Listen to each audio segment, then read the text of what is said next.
Welcome back, YouTubers. Thank you for joining me.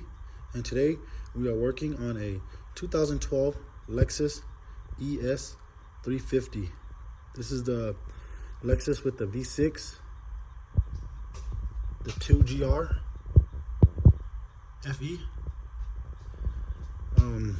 Customer saying that the car is overheating and the radiator is leaking. So we're gonna install a new radiator. I'm gonna flush it out, put new coolant in it. First things first, you wanna remove all the plastic trims, like this piece, and there's two more. One on that side and the other one on that side. I've already done that. Plastic trims, set it down here. And the next thing you wanna do is remove the air ducting for the air cleaner, the box, the intake system. It's 210mm. You got one right there, one right there.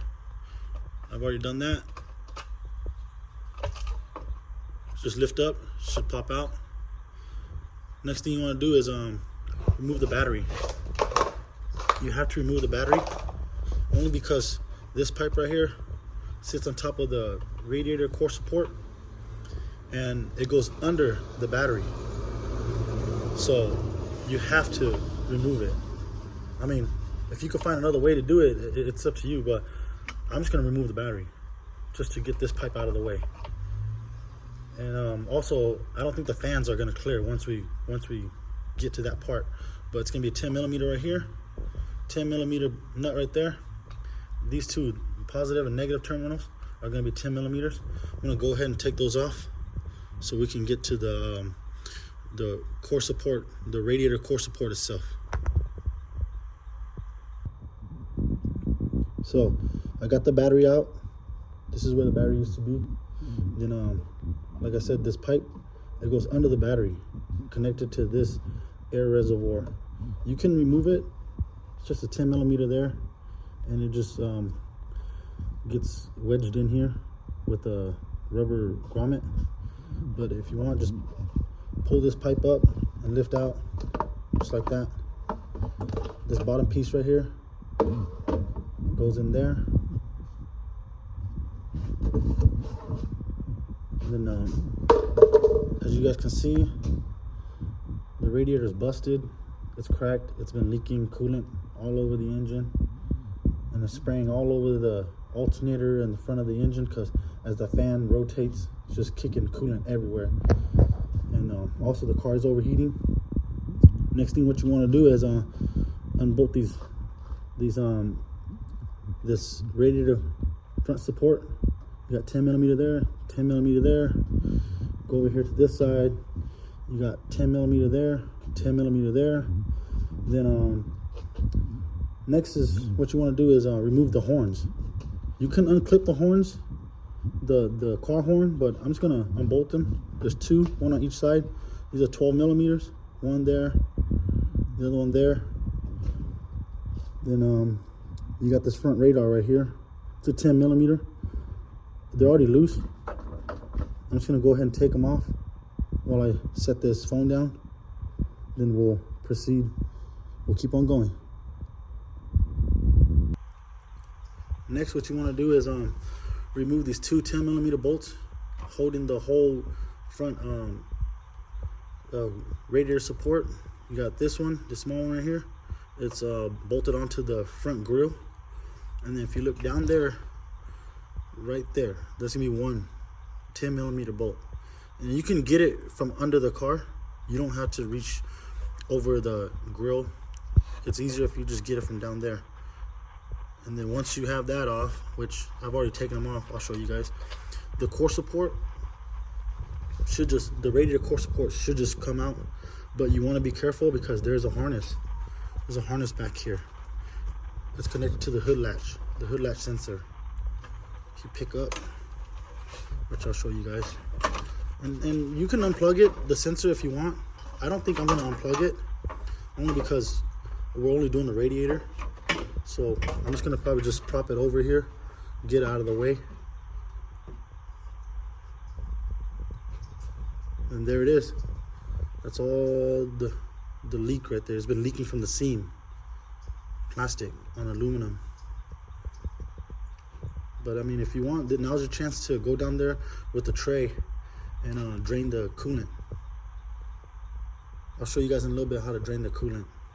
It's probably gonna be one of those drain valves down there somewhere. So I'm under the car here. There's the drain valve right there, the yellow one right here. It's gonna be on the driver's side.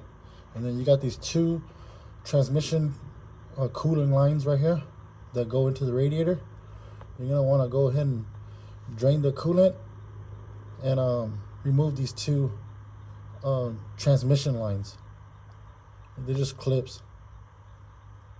Then once you remove it, you're gonna lose some automatic transmission fluid, but it's best if you check your level, transmission fluid level, after you put the new radiator in.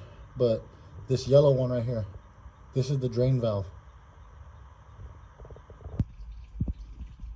As the radiator is draining, we're gonna go ahead and remove the coolant reservoir tube. Goes over here. I've already unplugged it, moved it out of the way. This is the upper radiator clamp and pipe. I've already removed it. Get it out of the way. It's stuck, but yeah, there it goes. Then you have this harness right here to the fans. You're gonna squeeze and pull, which I've already done. And you got two Christmas trees right here. Got one here, got the other one right here. Just get the harness out of the way. Then I've already drained it. It's draining right now. I've already pulled the two transmission lines down there, so we lost some transmission fluid. And then next, what you want to do is unbolt the condenser and the radiator. Separate them. You got 4 of these 10 millimeters. One right there, 2 right there, and then down here you guys can see 1 right there and 2 right there. That should separate the condenser and the radiator. As you can see, the radiator is already loose. And then if you want, now's your chance to go do that the bottom radiator hose also. All right, so I got the condenser and the radiator separated.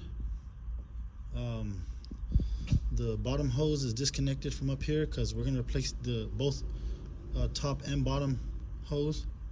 The driver bought me new hoses for the top and the bottom. The harness is unplugged. The 2 transmission lines down here are unplugged. Other than that, it's ready to come out. If you just lift up, straight up, the fans, these 2 fans right here, one's the AC and one's the radiator fan, the cooling fan. It should clear. And all you gotta do is just lift up, lift straight up, and then we're gonna disassemble the fan, install the old fan onto the new radiator. But like I said, you should just lift straight up. It should just come out. This is the new radiator. That's the old radiator. Like I said earlier, we're gonna transfer the cooling fans, the AC and the radiator cooling fans, onto this new radiator. Then the owner of the car supplied me with the new upper hose and the new lower hose. We're gonna change the grommets over. These rubber bushing grommets, there's 2 on each side, and then there's also 2 more on top, there and up there. Then these were the automatic transmission lines that I was telling you guys about, the cooling lines. Then this is the drain plug that I was saying earlier. I compared them. They look identical.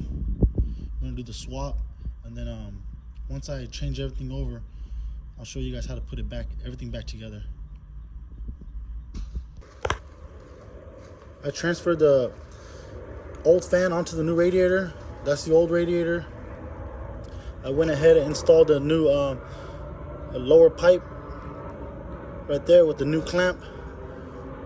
And to transfer this fan over, all you gotta do is squeeze these three tabs right here. Just squeeze it and pull. 1, 2, 3. And then I transfer the grommet that the radiator sits on from the old one. Then what we're gonna do is flip it around, and then you're gonna go back and install it in here. The grommets sit right there in that hole. And then the other one sits in that hole right there. It's a little dark, but. And then once you have it in, put your pipe in, install your upper radiator pipe, tighten down the condenser, the 4 bolts, 10 millimeter, 1, 2, 3, 4 down there. Then we'll continue.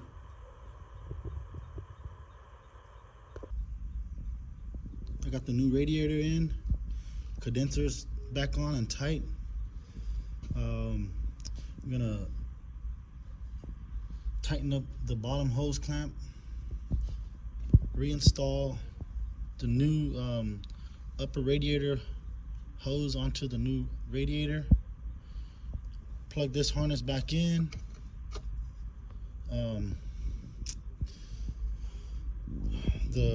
reassemble this radiator support, the radiator core support back in here, like the T goes back in here. Tighten up the 2 10 millimeters, one here, and then this one up here that's holding on to this grill. Then tighten up all the 10 millimeters that go around on the core support, the radiator support. Reassemble the plastic intake pipe that goes in here to this air reservoir, back into the ducting to the bottom of the air box. Then reassemble the panels. Reconnect the reservoir hose. This is the reservoir hose. Goes in here. Fill it up. Start the engine. Thanks, guys. If you like this content, feel free to like, comment, subscribe. Have a good day. Be safe.